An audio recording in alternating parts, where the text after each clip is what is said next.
मेरे प्रिय विद्यार्थियों, आज का हमारा अध्याय है जिसका नाम है हड़प्पा कालीन सभ्यता। ये सभ्यता आपको पता होगा विश्व की सबसे प्राचीन और महान सभ्यता है, लेकिन इसके बारे में कई बुक्स में मिलता है। इस सभ्यता का नाम मिलता है सिंधु घाटी सभ्यता, कई बुक्स में नाम मिलता है सरस्वती सभ्यता। तो वास्तव में जो विश्व की सबसे महान सभ्यता थी, जो हमारे सिलेबस में है, उसका वास्तविक नाम क्या है? ये 4 नंबर का क्वेश्चन बीए पार्ट प्रथम में आ सकता है, या RSIS में इस तरह का क्वेश्चन आता है भी ये जो सभ्यता मिली है 3 देशों में, भारत में, पाकिस्तान में और अफ़गानिस्तान में, 3 देशों में जो विश्व की एक महान सभ्यता मिली है, उस सभ्यता का वास्तविक नाम क्या होना चाहिए? यह प्रश्न विवादास्पद है। इस सभ्यता का क्या नाम रखना चाहिए? तो आप ये मेरे हिसाब से 12th तक ये चैप्टर पढ़ चुके हो, अब महाविद्यालय में आ रहे हो, तो महाविद्यालय में अपने इसको थोड़ा अलग एंगल से पढ़ेंगे। तो सबसे पहले जो अध्याय है, अध्याय के नाम पर हम बात करेंगे भी ये जो सभ्यता है, आपको पता होगा प्राचीन काल में विश्व में अनेक सभ्यताएं थी। जैसे चीन में चीन की सभ्यता, मिस्र में मिस्र की सभ्यता, इराक में मेसोपोटामिया की सभ्यता। उसी प्रकार भारत में भी एक महान सभ्यता थी जो सबसे विकसित थी, लेकिन उसका नाम क्या होना चाहिए, नाम के बारे में विवाद है। तो इसका पहला नाम है सिंधु घाटी सभ्यता, क्योंकि इस सभ्यता के अनेक महत्वपूर्ण नगर थे। इस सभ्यता के अनेक महत्वपूर्ण नगरीय स्थान सिंधु और उसकी सहायक नदियों के किनारे स्थित होने के कारण इस सभ्यता का नाम रखा हमने सिंधु घाटी सभ्यता। तो इस सभ्यता का पहला नाम है सिंधु घाटी सभ्यता। क्यों कहते हैं? क्योंकि सिंधु नदी और उसकी सहायक नदियों के किनारे इस सभ्यता के महत्वपूर्ण स्थान होने के कारण इसका नाम रखा गया सिंधु घाटी सभ्यता।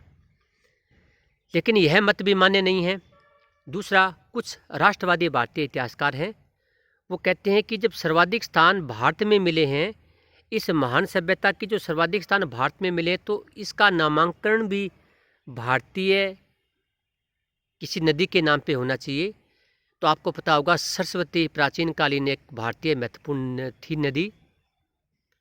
तो उस नदी और उसकी सहायक नदियों के आसपास में अनेक महत्वपूर्ण पुरास्थल मिले हैं इस सभ्यता के। तो अनेक राष्ट्रवादी इतिहासकारों के अनुसार इस सभ्यता का नाम होना चाहिए सरस्वती सभ्यता, क्योंकि इस सभ्यता के अनेक स्थान सरस्वती नदी या उसकी सहायक नदियों के किनारे स्थित होने के कारण राष्ट्रवादी इतिहासकार इस सभ्यता को नाम देते हैं सरस्वती सभ्यता, कहते हैं इस सभ्यता को। लेकिन यह नाम भी सही प्रतीत नहीं होता। अब इसका नाम सिंधु घाटी सभ्यता भी सही नहीं है, सरस्वती भी सही नहीं है, तो क्या नाम होना चाहिए? तो ये जो सभ्यता का चैप्टर है, ये आता है आर्कियोलॉजी। आर्कियोलॉजी यानी पुरातत्व विज्ञान। तो पुरातत्व विज्ञान में जो नियम स्पष्ट लिखा हुआ है, सबसे पहले जिस स्थान की खोज हो, सबसे पहले जिस स्थान की खोज हो, उस स्थान पे उस सभ्यता का नाम रखना चाहिए। तो इस सभ्यता में सबसे पहले कौन से स्थान की खोज हुई? हड़प्पा की। तो स्पष्ट है आर्कियोलॉजी में यानी पुरातत्व विज्ञान में स्पष्ट लिखा हुआ है, जिस स्थान से सबसे पहले अवशेष मिले या जिस स्थान की खोज की जाए, उस स्थान के नाम पे उस सभ्यता का नाम रखना चाहिए। तो सबसे पहले कौन से स्थान की खोज हुई? हड़प्पा की। तो ये जो सभ्यता मिली है विश्व की सबसे प्राचीन और सुविकसित सभ्यता, उसका वास्तविक नाम होना चाहिए हड़प्पा कालीन हड़प्पा कालीन सभ्यता। तो इस सभ्यता का ये जो महान सभ्यता थी प्राचीन काल में, जो भारत, पाकिस्तान और अफगानिस्तान में जिसके साक्ष्य मिले हैं, उस सभ्यता का सही नाम होना चाहिए हड़प्पा कालीन सभ्यता। तो हमारा अध्याय यहीं से प्रारंभ होता है, हड़प्पा कालीन सभ्यता। अब हमने इस चैप्टर के नामांकन पर विचार किया। ये 4 नंबर का RS में मेंस में क्वेश्चन आ चुका है भी सभ्यता का नाम क्या होना चाहिए। तो इस सभ्यता के नामांकन का बिल्कुल क्लियर हो चुका है हमको भी सभ्यता का नाम होना चाहिए, न तो सिंधु घाटी सभ्यता नाम होना चाहिए, न सरस्वती नाम होना चाहिए, इसका सही नाम होना चाहिए हड़प्पा कालीन सभ्यता।